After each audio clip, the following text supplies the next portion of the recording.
I'm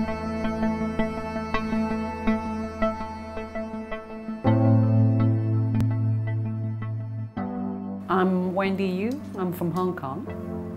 I'm actually more of a country girl. I've always lived in the countryside. I always like flowers, nature. Being in Hong Kong, as you can see concrete everywhere, you appreciate nature even more, even greater. You could actually combine jewelry with nature.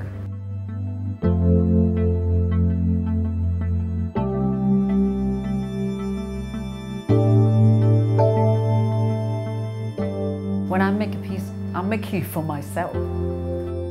I like to do things based on my instinct. I just let people come and feel it.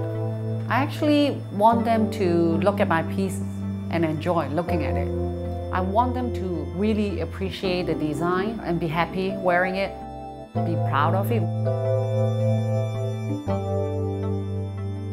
I use a lot of color, and I like gold because I like the color. It does give people a warm feeling. I think my color stone goes very well with gold. To me, gold is a material that I really feel comfortable to work with. I know how to handle my gold, and actually it's the only metal that I've been working with since day one.